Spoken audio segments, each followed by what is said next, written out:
দেখো তো এই পেজটা পড়তে পারতেছো কিনা? জি স্যার।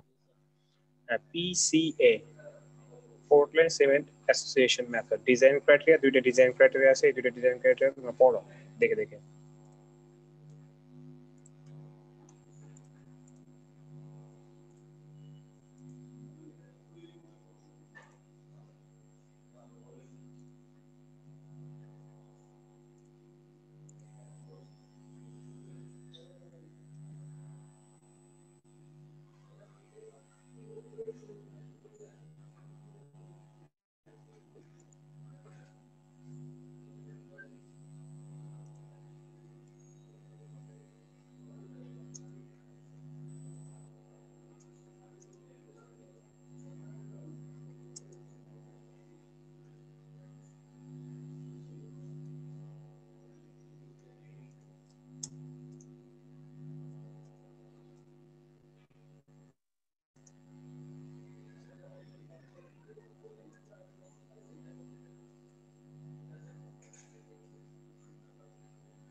পড়ছো? জি স্যার। আচ্ছা, ফ্যাটিগ এবং ইরোশন।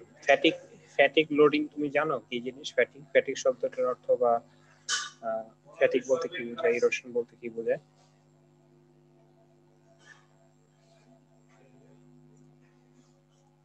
ফ্যাটিক হচ্ছে কোনো একটা রাস্তার উপর দিয়ে যদি এরকম বারবার একই লোড যায়, ঠিক আছে, তখন কি হয় যে রিপিটেশন, তোমার হচ্ছে লোডের কি হয়, তোমার রিপিটেশন হয়। রিপিটেশনের কারণে আমাদের কি হয়ে যায় যে পেভমেন্টের একটা ডিস্ট্রেসড কন্ডিশন তৈরি হয়। এটাকে আমরা বলি ফ্যাটিক টাইপের একটা ব্যাপার স্যাপার। আর ইরোশন তো বুঝতেছে যে রাস্তার উপরে যখন গাড়ি বারবার যাবে, তখন হচ্ছে এটা কি হয়, সারফেস থেকে কিছু ওয়্যার অফ হয়ে যায়, মানে কিছু মানে উঠে যায় আর কি। তো এটাকে আমরা কি বলি, এটাকে নরমালি বলি হচ্ছে আমরা ইরোশন। তো আমাদের এই PCA method, Portland cement association বা পিসিএ মেথডে আমরা রিজিড পেভমেন্ট ডিজাইন করব। এর জন্য আমাদের হতেছে কিছু জিনিস মাথায় রাখতে হবে, ঠিক আছে। একটা হচ্ছে যে কোনো জিনিস ডিজাইন করার জন্য আমাদের হচ্ছে ডিজাইনের ইনপুট কি কি লাগে, আর হচ্ছে আউটপুট কি কি লাগে, এটা আমাদের বের করতে হবে। আচ্ছা, কিভাবে করি আমরা? তাহলে এক নাম্বার আমরা বুঝলাম কি, এটা জাস্ট থিওরি, ম্যাথের স্টেপে আসতেছি পরে, ঠিক আছে। এটা হচ্ছে থিওরিকে যদি আমি লিখি তাহলে এটা হচ্ছে এক নম্বর আমাদের কি, থিওরিতে গেলাম। এটা হচ্ছে ডিজাইন ক্রাইটেরিয়া। তাহলে কি কি ক্রাইটেরিয়া উপর বেসিস করে আমরা ডিজাইন করি? একটা হচ্ছে কি, যে রিপিটেড লোড যেটা আসে যার কারণে ফ্যাটিক তৈরি হয়, ঠিক আছে, এটা যেন একটা অ্যাকসেপ্টেবল লিমিটের ভিতরে থাকে। বুঝতে পারছো? এগুলো আমরা নেক্সটে যখন ম্যাথ করবো তখন দেখবে এটা হচ্ছে কিউমুলেটিভ সাম হচ্ছে 100 নিচে থাকতে হবে, should be less than or equal to less than 100, 100।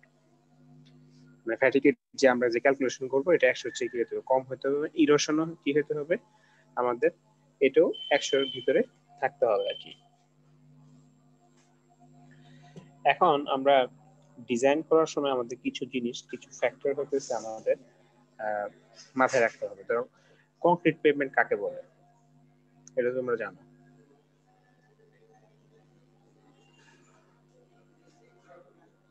Concrete pavement কি দিয়ে বানায়? কংক্রিট পেভমেন্ট স্যার ইট বালু খোয়া সিমেন্ট। এখানে আমাদের কি আরসিসি, তাই না? জি স্যার। আরসিসি এর মধ্যে আমাদের কি কি থাকে? সিমেন্ট থাকে, রড থাকে, রড বালি থাকে থাকে, ঠিক আছে। তো এই ধরনের এখন তাহলে কি এটা আরসিসি এর আমাদের কি লাগে? তোমার হতেছে যখন আমরা যে কোনো আরসিসি ডিজাইন করতে যাই, আরসিসি একটা কি ধরতে হয়, স্ট্রেন্থ ধরতে হয়, এটা জানো তো তোমরা? জি স্যার। 3000 পিএসআই কংক্রিট, 4000 পিএসআই কংক্রিটের স্ট্রেন্থ ধরতে হয় না, ঠিক আছে। তো তো ডিজাইন ফ্যাক্টরের মধ্যে আমাদের এক নম্বর হচ্ছে কি লাগে, কংক্রিট মডুলাস অফ রাপচার। ঠিক আছে, যে 28 দিনে কংক্রিটের যে স্ট্রেংথটা হয়, ঠিক আছে, ওই স্ট্রেংথটাই হচ্ছে কি আমাদের কংক্রিটের মডুলাস অফ রাপচার। অর্থাৎ আমরা হচ্ছে সিলিন্ডার টেস্ট করি না, 6 ইঞ্চি concrete beam simply supported at an 18 inch span and subject to third point loading, মানে তিনটা পয়েন্টে লোডিং আমরা দেই আর কি। আরেকটা জিনিস লাগে আমাদের হচ্ছে কি সাবগ্রেড এন্ড সাববেস সাপোর্ট। তাহলে সাবগ্রেড কাকে বলে আর সাববেস কাকে বলে, কোনটা উপরে থাকে কোনটা নিচে থাকে বলো তো? সাববেস নিচে স্যার। সাববেস নিচে, তার উপরে কি সাবগ্রেড? জি স্যার। এটা কি সাব বেস আর এটা বলতেছে সাবগ্রেড, তার উপরে ধরো মনে করো আরেকটা লেয়ার থাকলো সারফেস, এরকম থাকে? জি স্যার। বাকিদের কি অবস্থা? স্যার উপরে সারফেস, তারপরে সাববেস, তারপরে সাবগ্রেড। স্যার 2 নম্বরটা 3 নম্বর আসবে স্যার। সাবগ্রেড নিচে থাকে? জি স্যার। সাবগ্রেড নিচে আর সাববেস অনেক সময় এর উপরে বেস থাকে, বুঝতে পারছো? সাববেসের উপরে কি থাকে? বেস থাকে। বেস থাকে। সরি এখানে না, সরি এখানে বেস। ঠিকই ছিল, ঠিকই ছিল, ঠিকই ছিল। এই জায়গায় সাববেসের উপরে কি থাকে? বেস। তাই সারফেস, বেস, সাববেস, নিচে কি আমাদের সাবগ্রেড। তাহলে একটা জিনিস হচ্ছে কি আমাদের ডিজাইন ফ্যাক্টরের মধ্যে কংক্রিট মডুলাস অফ রাপচার লাগবে, তারপর সাববেস এবং সাবগ্রেডের একটা কি লাগবে আমাদের সাপোর্ট লাগবে। এবং এটাকে আমরা কি বলি দেখো, subbase and subgrade support is defined by the modulus of subgrade reaction K. তাহলে কেটাকে আমরা কি বলতেছি? Modulus of subgrade reaction. তাহলে কে হচ্ছে কি আমাদের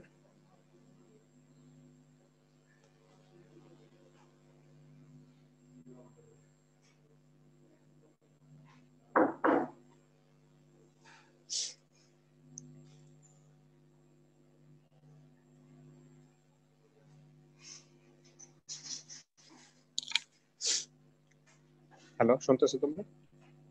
জি স্যার। জি স্যার শুনতেছি। আচ্ছা, তাহলে কে হচ্ছে কি মডুলাস অফ সাবগ্রেড রিঅ্যাকশন। এটা আসলে কি মিন করে? এটা হচ্ছে তোমার মডুলাস অফ সাবগ্রেশনকে আমরা বলি হচ্ছে পিএসআই পার ইঞ্চি, মানে কি প্রেসার পার ডিফ্লেকশন। প্রেসার প্লাস পার ডিফ্লেকশন বলতে কি বোঝায়? ধরো মনে করো একটা জিনিসকে 1 ইঞ্চি দাবাইতে তোমার কি লোড দিতে হবে না, একটা প্রেসার দিতে হবে না? জি স্যার। যেমন একটা সয়েল স্যাম্পল যদি থাকে, আমি এরকম একটা ইয়ের মধ্যে নিলাম, তোমার ধরো মনে করো একটা পাত্রের মধ্যে নিলাম বা একটা সিলিন্ড্রিক্যাল শেপের মোল্ডের মধ্যে আমরা নিলাম, সেই মোল্ডের মধ্যে যদি আমি উপর দিয়ে পিস্টনতে চাপ দিই, তাহলে চাপ দিলে একটা কি হবে? ডিফ্লেক্ট হবে না? তাহলে 1 ইঞ্চি দাবানোর জন্য আমার যে পরিমাণ লোডটাকে আমি যদি এরিয়াতে ভাগ করে দিই, তাহলে তো আমার কি চলে আসবে? প্রেসার বা স্ট্রেস। তাহলে প্রেসার পার ডিফ্লেকশন, এটা হচ্ছে কি আমাদের subgrade modulus of subgrade reaction. ঠিক আছে, জি স্যার। তাহলে এটা কার প্রপার্টি আসলো বলো তো? আমাদের এখানে কি সাবগ্রেডের প্রপার্টি চলে আসলো। এটা কার প্রপার্টি? সাবগ্রেডের প্রপার্টি। ঠিক আছে, এখন ধরো শুধু যদি সাবগ্রেড থাকতো, সাবগ্রেড আমাদের ধরো মনে করছো শুধু সাবগ্রেড আছে, তাহলে কে এর মান আমার যেটা আছে এটাই আমার হতে কি সাবগ্রেডের রিঅ্যাকশন। এখন ধরো মনে করো সাবগ্রেডের সাথে তুমি কি ইউজ করলা? সাব বেস যদি ইউজ করো, তাহলে কি দুইটা লেয়ার আসতেছে না? তাহলে কয়টা লেয়ার আসতেছে? দুইটা লেয়ার। তাহলে দুইটা লেয়ার আসলে কি তার শক্তি আরো কি বাড়বে না? জি স্যার। তার শক্তি আরো কি হবে? বাড়বে। তো আমরা যখন কি করব, সাব বেস ইউজ করা হবে, তখন আমাদের কে এর ভ্যালুটা ইনক্রিজ করে দেব। ঠিক আছে? জি স্যার। এটাই এখানে লেখা আছে, the subbase for the purpose of increasing k values.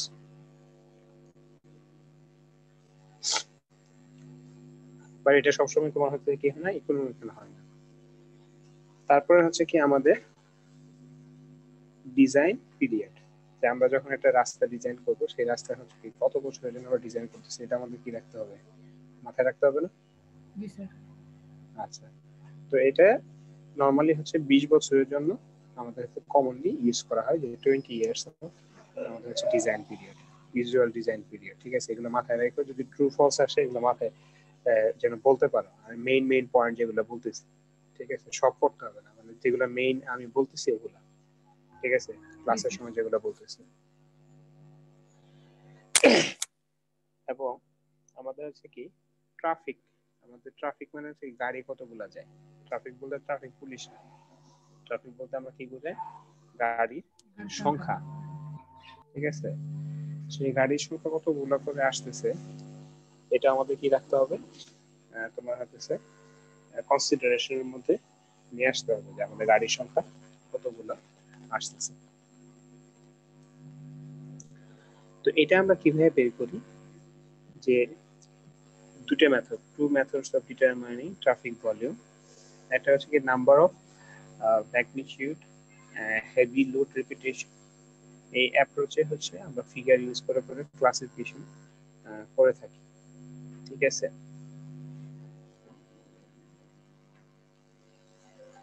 আরেকটা ওয়ে হচ্ছে কি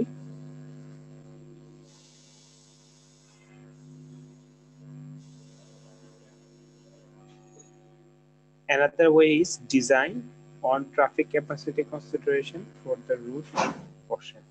অর্থাৎ আমরা ধরো মনে করো একটা জিনিস হচ্ছে যে এটা কতবার রিপিট হইতেছে, এটা হচ্ছে কি রিপিটেশন, এটা হচ্ছে কি রিপিটেশন। আর এটা হচ্ছে কি আমি ওই রাস্তাটা কতটুকু ক্যাপাসিটি আছে, ট্রাফিক ক্যাপাসিটি, এই ক্যাপাসিটি কনসিডারেশন করে করবো আর কি। ঠিক আছে, এখন যেটাই করি এখানে হচ্ছে আমাদের হচ্ছে একটা জিনিস এখানে আনতে হয় এই ট্রাফিকের ক্ষেত্রে, সেটা হচ্ছে লোড সেফটি একটা ফ্যাক্টর আছে, এলএসএফ।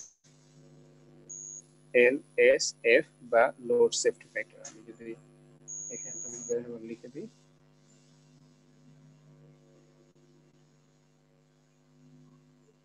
সেফটি ফ্যাক্টর, সেটা হচ্ছে আমরা নরমালি এখানে দেখো তিনটা ভ্যালু দেয়া আছে, এই যে 1.2, 1.1 আর এটা হচ্ছে কত 1.0। যদি এটা হচ্ছে নরমালি স্ট্রিট অথবা হাইওয়ে এবং small volume of truck traffic, অল্প ট্রাক ট্রাফিক বলে, বা রেসিডেন্সিয়াল স্ট্রিট যদি হয়, সেই ক্ষেত্রে আমাদের হচ্ছে তোমার কি এই ঠিক এটা ইউজ করা হয় মনে করো এই স্মল ভলিউমের জন্য। আর যদি moderate volume of truck traffic থাকে সেই ক্ষেত্রে আমরা কত 1.1 বলি। আর হাই ভলিউম অফ যদি আমাদের ইয়ে থাকে ইন্টারস্টেট অথবা আদার হেভি ট্রাক ট্রাফিক, তাহলে সেই ক্ষেত্রে হচ্ছে আমরা 1.2 ইউজ করি।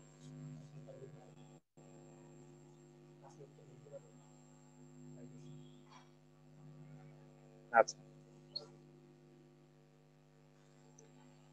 তো আমরা হচ্ছে এখন যে জিনিসটা করব সেটা হচ্ছে যে তোমার হচ্ছে এই পিসিএ মেথডকে ইউজ করে আমাদের কিভাবে পেভমেন্টের ডিজাইন করতে হয়। তাহলে পেভমেন্ট ডিজাইন করতে কি বুঝাবে, আমরা হচ্ছে থিকনেস বের করব। তোমাকে যদি আমি কংক্রিট পেভমেন্ট ডিজাইন করতে বলি পিসিএ মেথডে, তাহলে কি বের করবো, কংক্রিট পেভমেন্টের থিকনেস বের করবো, গিভেন দ্যাট দ্য ডাটা, যে আমাদের যে রিকোয়ার্ড ডাটা যেগুলো লাগবে এগুলো হচ্ছে কি আমরা ইউজ করবো আর কি। তো এর আগে তোমাদের হচ্ছে এই জিনিসটা একটু তোমাদের পড়তে দিচ্ছি, এটা হচ্ছে কোশ্চেনটা আগে পড়তে হবে, বড় একটা কোশ্চেন। ঠিক আছে, এখানে হচ্ছে এডিটি আর একটা হচ্ছে তোমার এডিটিটি।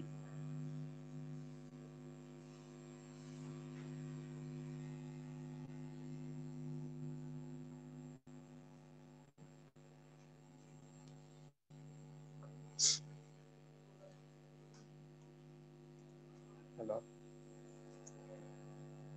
জি স্যার। শোনা যাচ্ছে? জি স্যার। আচ্ছা, আমি কয়েকটা টার্মের কথা একটু বলি, এটা এখানে লিখে রাখি।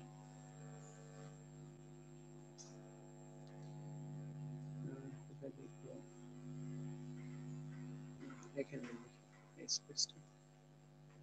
ABT মানে হচ্ছে অ্যাভারেজ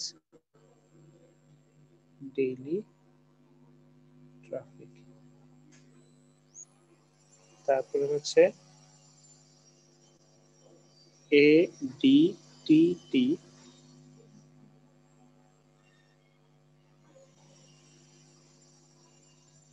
এর ক্ষেত্রে প্রথমে দুটাই দেওয়া উচিত ছিল, কিন্তু দুটাই দেয় না, একটা দেয়। এটা হলো annual average. Annual average daily traffic, ঠিক আছে। আর একটা হচ্ছে AADT, এটা হচ্ছে এটাও অ্যাভারেজ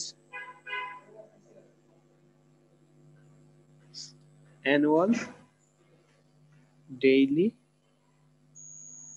ট্রাফিক। আমি একটু পার্থক্য বলি।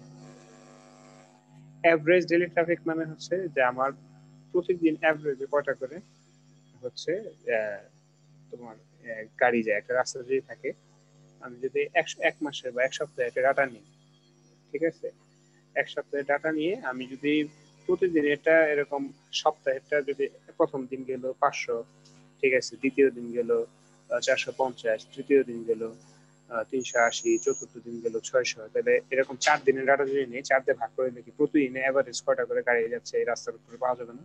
জি স্যার। জি স্যার।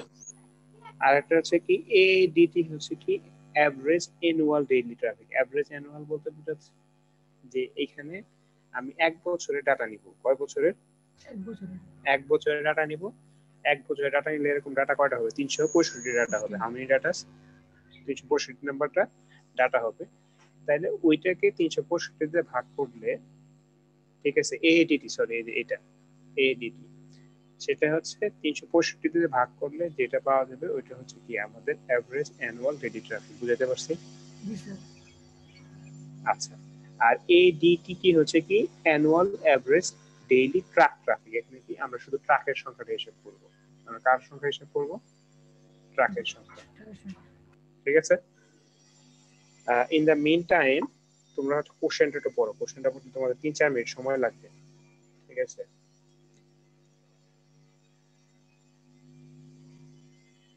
আমি হচ্ছে আমাকে মিউট করে দিচ্ছি, তোমরা কোশ্চেনটা।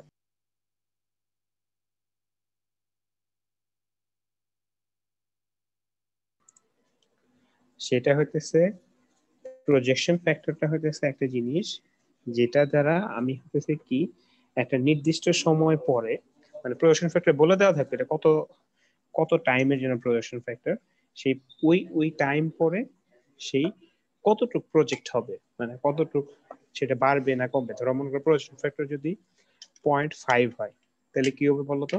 50% কি হয়ে যাবে? কমে যাবে। এই জন্য দেখো এখানে আমি যদি একটু দেখাই, দাঁড়াও।